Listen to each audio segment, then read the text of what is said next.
We're nearing the halfway mark of the school year where tests, exams, and assignments pile up, and report card results may have been lower than expected. So how do we keep our kids from being discouraged and help them reset for the new year?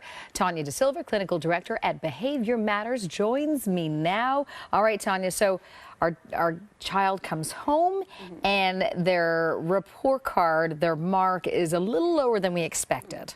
How should we react? So I think the first thing for parents is being calm, because a lot of parents, they'll react in a way where they start judging themselves and worrying about the grades on a personal level. So making sure that they're calm, they're not blaming, they're not yelling, as well as getting down to the why. So why are the grades lower? Is their expectation too high? Is there a need for a tutor? Is there anxiety, time management, things like that?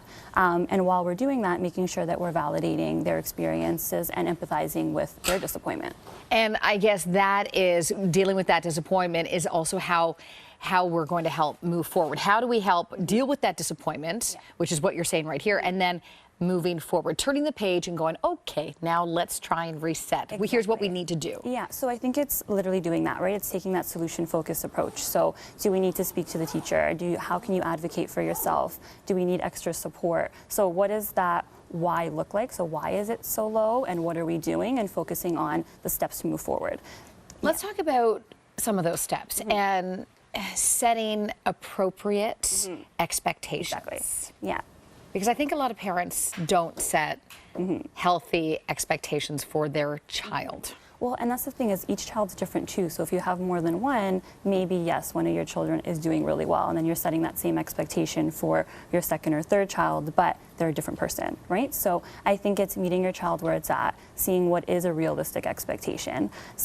Even some university programs, they'll tell you what the average is, right? So even going over what is the class average for something like this, so it helps parents set a realistic expectation. And maybe not have a blanket grade for every subject.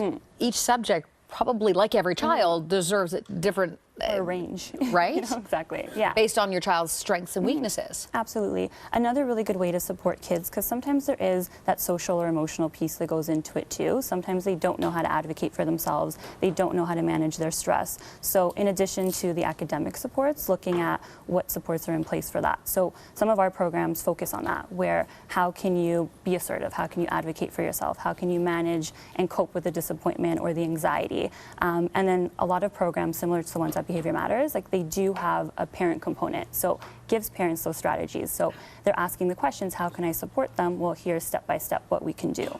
What are, okay, because you mentioned stress. Yeah. What are a few little tips to help help your child deal with stress? So I think it's looking at the bigger picture and then breaking it down into smaller steps. So I find visuals work really well, so a calendar, so this is what we have due, what are our study periods.